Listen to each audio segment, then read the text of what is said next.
Saat ku tak melihat jalanmu, saat ku tak mengerti rencanamu, namun tetap ku pegang janjimu. Pengharapanku hanya padamu. Saat ku tak melihat jalanmu, saat ku tak mengerti rencanamu, namun tetap ku pegang janjimu. Pengharapanku hanya padamu. Hatiku percaya,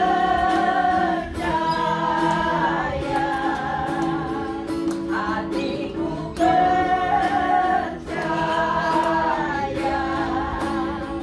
hatiku percaya,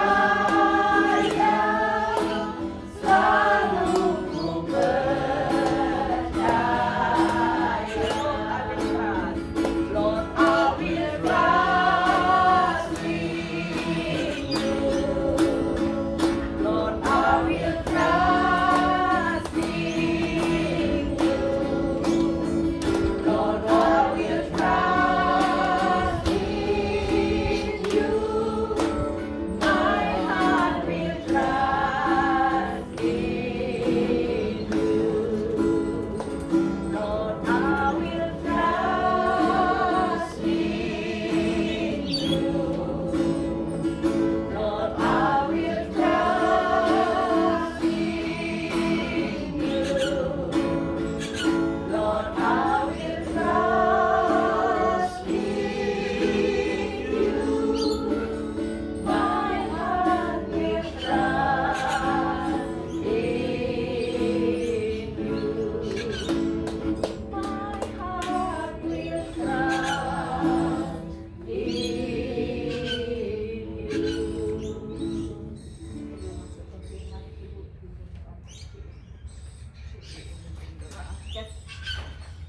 Tuhan, terima kasih Tuhan, pada hari ini kita bisa berkumpul dalam keadaan sehat semua Tuhan, yang sakit disembuhkan Tuhan.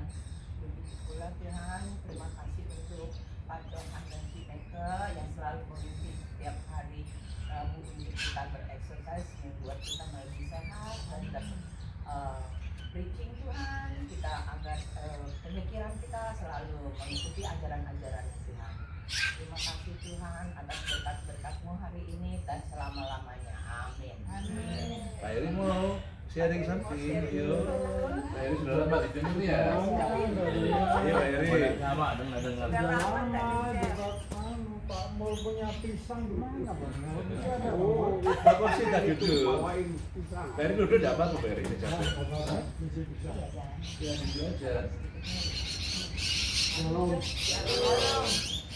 kita fokus sama Tuhan pada hari ini, nanti juga diberikan napas dan Iya. bisa beri kebahagiaan tim. Saya mengatakan apa saya sudah di dalam Kristus. Apakah saya sudah di dalam Kristus?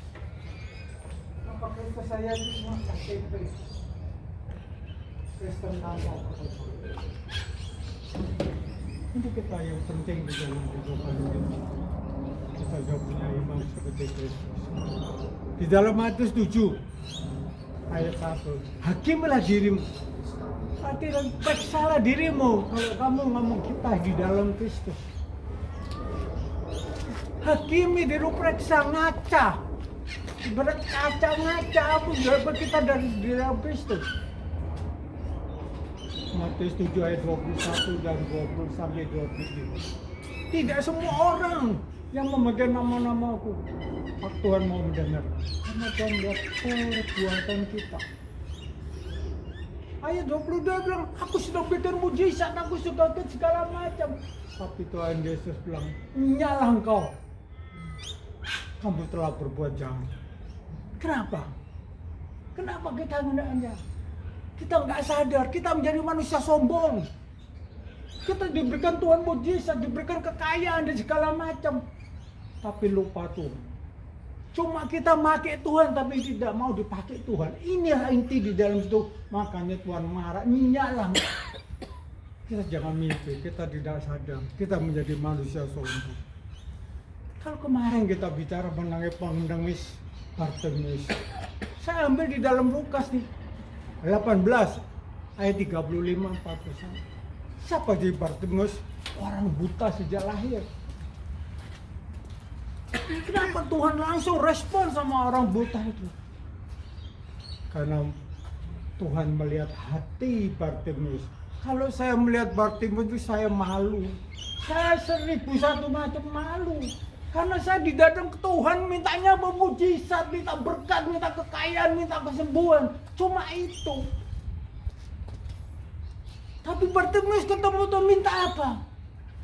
Lihat, mataku celikan. Tidak minta berkat, tidak minta uang, tidak minta kekayaan, tidak minta, cuma minta lihat aku mau mengikut Tuhan. Tapi waktu Bartimeus berteriak, murid Tuhan bilang, diam kamu diam. Enggak sadar, murid-murid Tuhan yang kenal Tuhan menghina Bartimeus. Enggak sadar, murid-murid Tuhan enggak sadar, manusia itu semua ciptaan Tuhan. Tuhan berbelas kasihan pada Bartimeus yang tidak punya harga, tidak punya kekayaan. Akhirnya Bartimeus panggil, dia buka jubah. Jubah itu apa artinya jubah? Jubah itu mempunyai dua arti. Jubah itu kalau kita kedinginan kita pakai jubah kita bisa hangat, badan kita hangat. Tapi kalau jubah itu kembali juga disertai anggur itu menjadi jubah kesombongan. Orang yang sudah kaya sudah bangun pakai jubah dengan pakai meno anggur, itu adalah jubah kesombongan di dalam jubah itu. Makanya itu kembali. Bartimeus, buka mataku, aku akan mengikut. Otomatis dia buka jubah, artinya buka harga dirinya dia. Waktu dia pakai jubah, badannya bisa hangat. Dia lepaskan dirinya dari kekotoran jubah yang egoinnya dia. Kita serahkan pada Tuhan. Akhirnya Tuhan menjamah mata jubah. Tuhan memberkati, membuka matanya. Bukan kalau saya minta harta kekayaan. Tidak. Dia hanya mau mengikuti, otomatis dia akan mendapat segala kekayaan. Seperti tadi orang ada 7 ada besar. Semua itu uang. Ya, dia bisa bilang pakai jubah, pakai anggur, itu butuh uang. Di dunia butuh uang. Tuhan tahu semua manusia butuh uang. Tapi yang namanya Bartimeus dikawal, mau apa kak? Buka, aku tidak butuh uang. Malu sama Bartimeus. Tapi kita kenyataannya lu minta berkat. Cintailah Tuhan, otomatis berkat itu mengalir pada diri kita. Amin. Kita jangan menghina. Jangan menghina, ini semua manusia ini ciptaan Tuhan. Ya, kita nggak sadar kita harus menjadi berkat. Uang itu bukan segala-galanya. Tapi uang itu adalah perlu. Di dalam dunia perlu uang. Tanpa uang kita tidak akan bahagia. Tanpa uang kita nggak bisa membeli jubah. Tapi uang bukan jaminan untuk bisa menjadi keselamatan.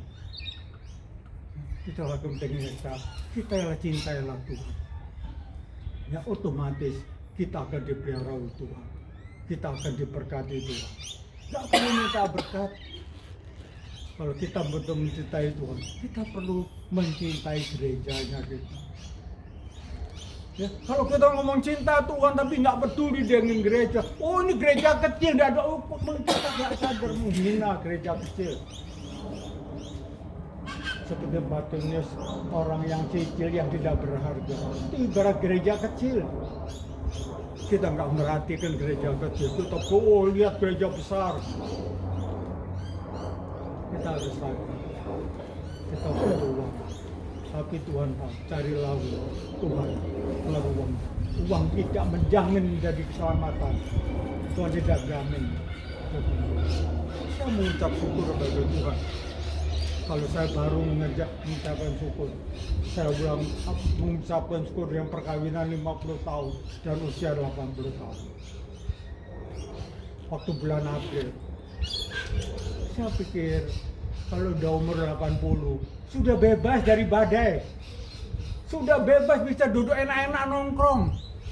Nyatanya badai itu sampai hari ini, detik ini ada.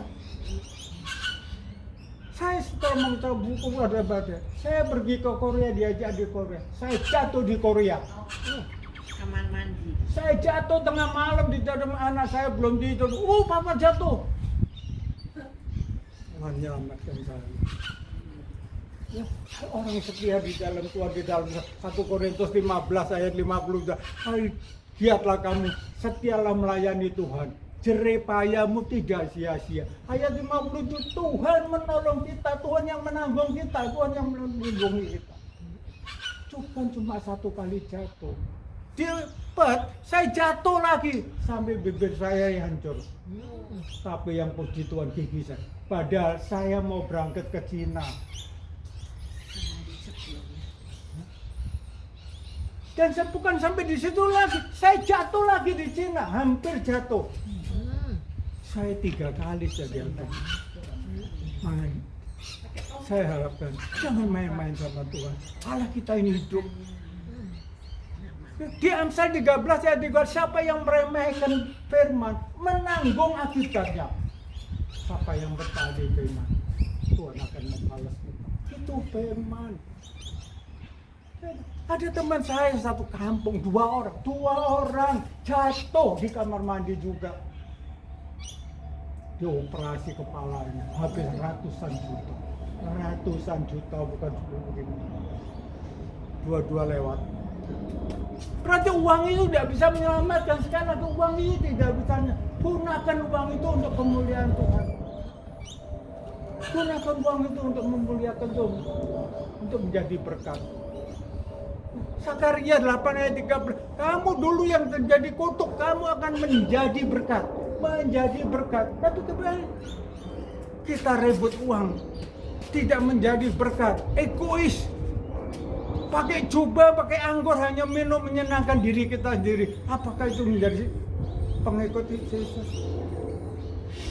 Kita mau bermimpi masuk ke surga, tapi hidupnya kita sombong, egois. Uang aja, uang tidak bisa menyelamatkan. Seperti perempuan yang pendarahan 12 tahun, wah sudah dihabiskan uangnya dan tidak bisa menyembuh. Perempuan itu bisa asal jamah jubahnya, mati sembuh. Ya. Kita mau mencintai Tuhan, mencintai firman dan lakukanlah firman itu. Tuhan pasti 1000% Tuhan pasti nolong. Seperti di dalam 1 Korintus 15 ayat 57. Tuhan yang menyelamatkan kita, Tuhan yang menolong kita, Tuhan yang menopang kita. Amin. Tapi sudahkah kita mencintai Tuhan? Jangan cuma saya sudah ke gereja, kita sudah sampai nyanyi, saya sudah bagikan firman, apa itu cukup? Perbuatan kita sudah nilai. Seperti tadi di dalam 1 Matius 7 tidak semua orang yang manggil Tuhan, karena kita lupa harus menjadi berkat. Kalau kita harus menjadi berkat, jangan main-main sama Tuhan. Saya bermimpi kalau Tuhan sudah mencintai saya, mengenal Tuhan. Saya kepingin bukan sampai puas di sini, saya kepingin puas sampai ke surga.